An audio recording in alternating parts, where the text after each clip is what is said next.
What's up, board game people? It's turkey season already. The grocery list is being made, and now we're checking every black something deal twice. October went by in a flash, but we saw some amazing projects hit crowdfunding, and the channel's been growing in so many ways. Before I begin, I have no sponsors and I get no money from game companies for making my videos.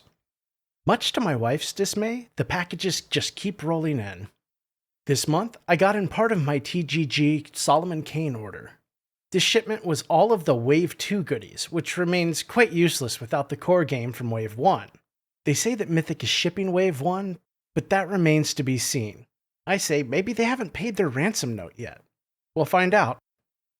Just in time for spooky season, Final Girl Series 2 Wave 1, so I guess it's really just Final Girl Series 1, arrived. Sadly, I didn't get to dive into Final Girl during the holiday season, but it's coming and so are the videos. This was Wave 1 of the all-in package. I posted in Discord, and I may have mentioned in a video that Greenbrier Games was having a clean-out sale for Folklore, and everything was deeply discounted. I got a bundle that got me the core, all expansions, and the miniatures box at a deep discount. It was a better deal than I've seen most anywhere around here, so I pounced on it. Finally, I got in a mystery package with the game that I've been alluding to in several videos. I'll spill the beans on it in the upcoming video section. So let's take a look at what beat up my wallet and stole its lunch money this month. The biggest bully was absolutely Deep Madness. I wanted this as soon as I found out about the game, and that was about a year ago. All-ins for this go religiously for over $400, sometimes over $500. And after reading about the dark tiles and the cards, I decided to wait and put it on my bucket list. Well, the expansion campaign, having an all-in at $3.99 and fixing most of the issues that I was worried about, I couldn't resist. The campaign was a bit lackluster, without many updates or stretch goals, but in the end, I was happy to be getting the game. I'm going to be adding the storage solutions and anything else I can't live without in the Pledge Manager, which will be going live in about a month. Next up was Quattro City, the wooden puzzle mystery game.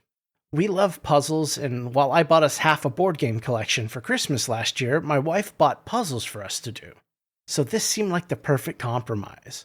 I've been wanting to get her a nice wooden puzzle for quite some time, but to get one this big is almost prohibitively expensive.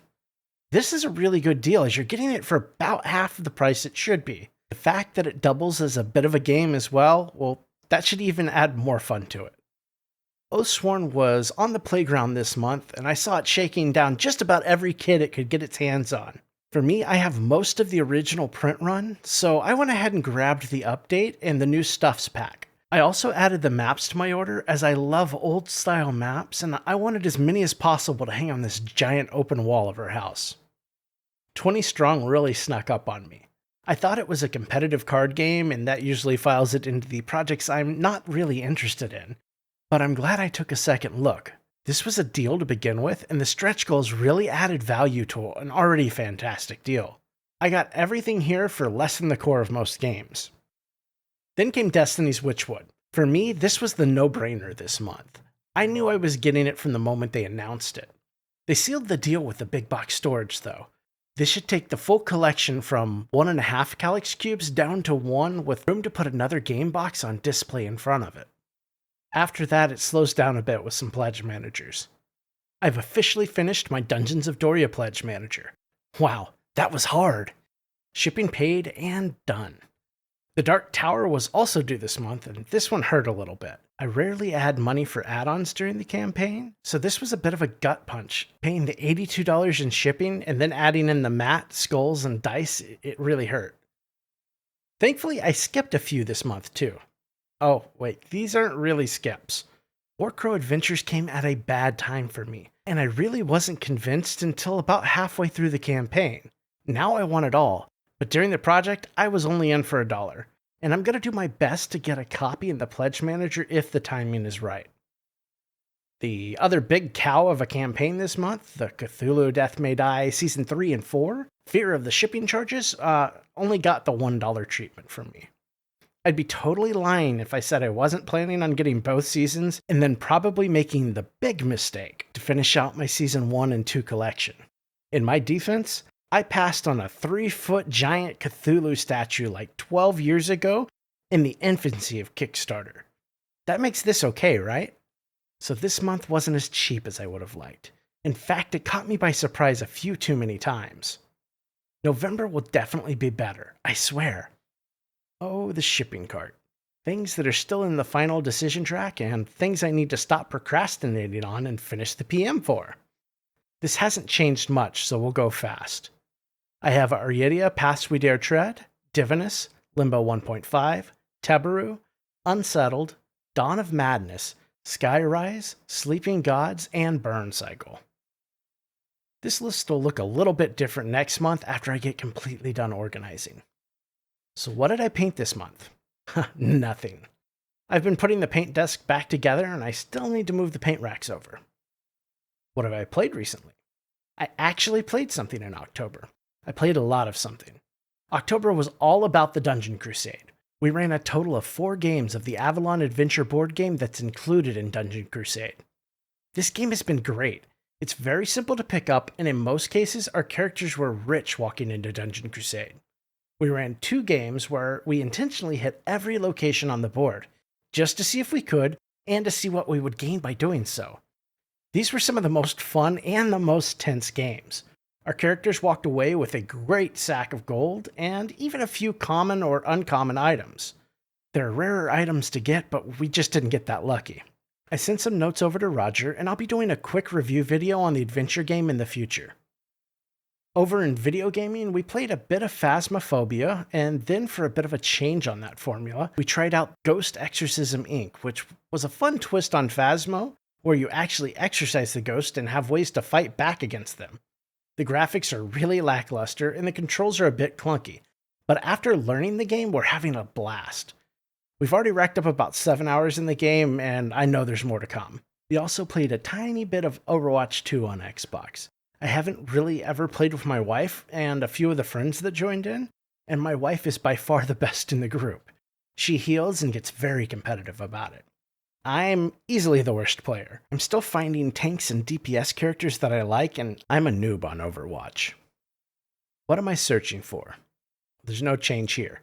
Conan from Monolith and Vampire Masquerade's chapters.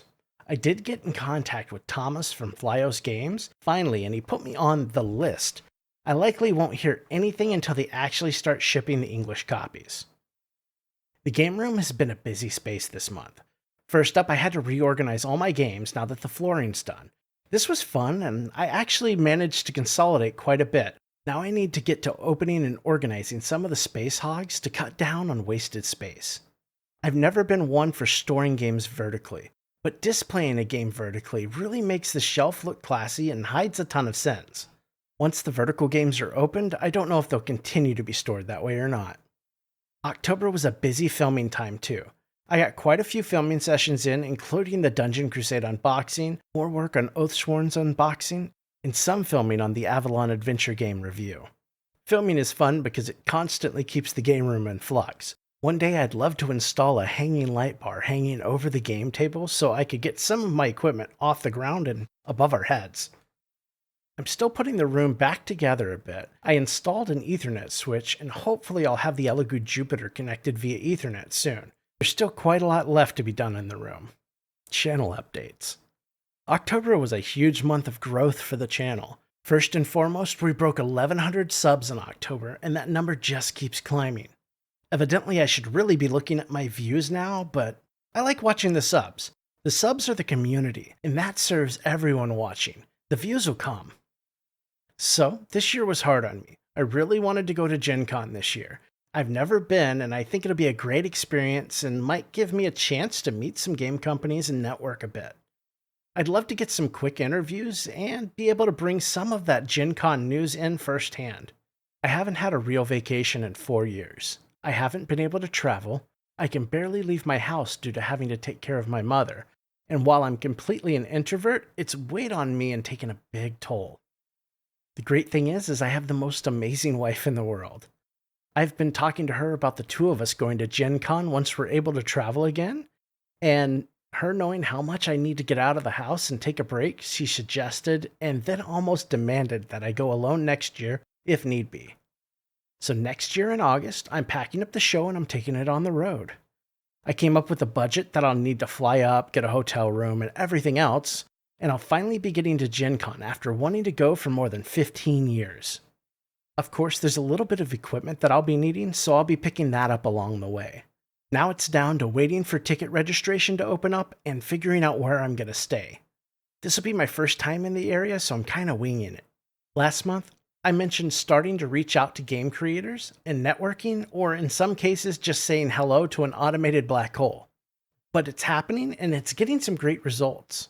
I also had a goal to keep growing the Discord. I'm finally realizing, though, that this really isn't on me. It's completely up to you all. We've been having some great conversations over on Discord, and even a few creators have joined in and are participating. I'm loving that no moderation's been needed yet, and I hope it can remain that way. Beyond that, though, I'll keep offering it up in the videos from time to time, but it'll mostly be growing organically from here on out.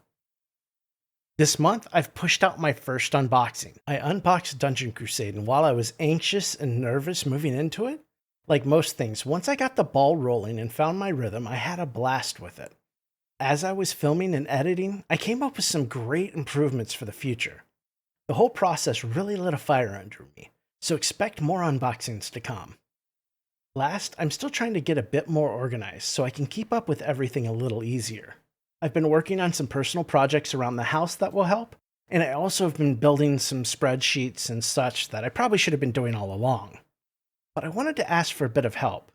I use RSS feeds to track Kickstarter and BackerKit updates to specific projects. I don't really know how to create feeds by hand or that much about them really. I can't get feeds created for the GameFound project updates. For some reason, it's just not working. If anyone possibly knows a way to create individual feeds for specific games on GameFound and is willing to help, please email me at criticalfailmail@gmail.com, the address that's in every video. I would highly appreciate any help. So goals this month are pretty simple and haven't really changed. Instagram growth, continue networking, and continue to post new content types. Okay, here's another big one, the upcoming videos. I've been hinting at putting out content on a new game. That game is Phantom Epoch from Dotira Games. Phantom Epoch is a cooperative 1 to 4 player tactical combat, choice-driven sci-fi campaign game. The box I received was a surprisingly well-made and complete demo copy of the game. Their community manager, Bill, has been a pleasure to deal with, and he got the game sent to me like lightning. I may not have a terribly long time with the game, as it might need to be moved on to other reviewers, so I'm getting absolutely all the coverage I can while I have it. From that, you'll be getting at least a demo copy unboxing video and a game preview video. It'll be my first game preview, so hopefully it'll be acceptable, and I'll just have to continue improving from there. I'm extremely excited to be taking a closer look at the game, and so far it's looking excellent. Phantom Epoch is scheduled to launch on Kickstarter in January. I'm still working on the Oathsworn unboxing. I don't want to rush it, and I'd rather do the game justice, but it is coming. You'll also be seeing some top 10 videos starting as soon as we hit some of the not-so-busy season. I have some ideas I hope everyone will like, and I'm always open to hear any of your ideas too. Last, but certainly not least, I was contacted by Joel Torres of Synergic Games, the creators of Harakiri Blades of Honor, to see if I'd like to work with them on some more Harakiri coverage. And, yes please. Harakiri is one of my most anticipated games that I've backed, and I'd love to get a closer look. So to start off with, I'm going to be doing an interview with Joel, and hopefully we can get to ask him some of the nagging questions about the game and the production process. I'm excited to be working with him, and hopefully we can present some great content from the game. Last, what am I excited for that's still coming up this year? Well, the year's getting shorter, so there are only two, one we know a date for. I am waiting in my seat excited for what Steamforge is going to do with Elden Ring here in a few short weeks. Also, there's that Senkokushin game out there. I'd love it if they just say whether it's been pushed back or not, but for now I can still dreamily hope that we see it this year. Hopefully that wasn't too long. There's so much I'm excited for in the upcoming months, and next summer we're off to Indy. For now, that's my much needed light at the end of the tunnel. I have so much more in the works, but I didn't want to bore you all with things that are months out still. So for now, that's October. Now fully on to November and the holiday season. Thanks to everyone watching and commenting. I'll be back Sunday with our weekly news and updates video, and next week with coverage on a few great campaigns. Have a great weekend, and just try to find some time to play something.